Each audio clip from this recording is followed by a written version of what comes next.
राधे राधे। तात्पर्य: भगवद गीता इसकी पुष्टि करती है, क्षीणे पुण्य मर्त्य लोकम विशन्ति, अर्थात जब पुण्य कर्मों के फल समाप्त हो जाते हैं तो मनुष्य सुख के शिखर से जीवन के निम्नतम स्तर पर गिर जाता है। इस तरह से विश्व के अनेक राजनीतिज्ञों का पतन हुआ है। ऐसा अधपतन शोक का कारण बनता है। अतः यदि हम सदा के लिए शोक का निवारण चाहते हैं तो हमें कृष्ण की शरण ग्रहण करनी होगी, जिस तरह अर्जुन ने की। अर्जुन ने कृष्ण से प्रार्थना की कि वे उसकी समस्या का निश्चित समाधान कर दे, और यही कृष्ण भावनामृत की विधि है। संजय उवाच। एकमुक्त्वा ऋषिकेश गुडाकेश पर्णतपः नयोत्स इति गोविंद मुक्ताव तुष्णी भवुः। अर्थात संजय ने कहा, इस प्रकार कहने के बाद शत्रुओं का दमन करने वाला अर्जुन कृष्ण से बोला, हे गोविंद, मैं युद्ध नहीं करूँगा, और चुप हो गया।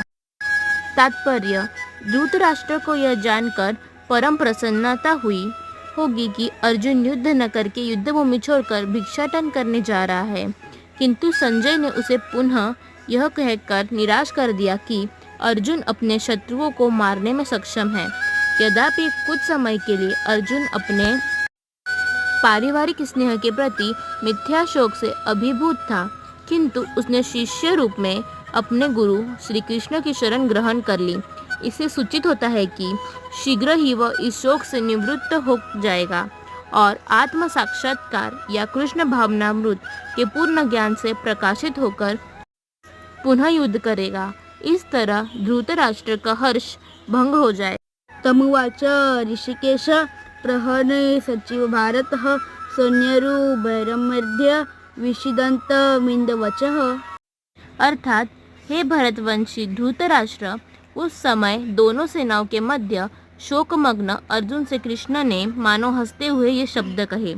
तात्पर्य: दो घनिष्ठ मित्रों अर्थात ऋषिकेश तथा गुडाकेश के मध्य वार्ता चल रही थी। मित्र के रूप में दोनों का पद समान था, किंतु इनमें से एक स्वेच्छा से दूसरे का शिष्य बन गया।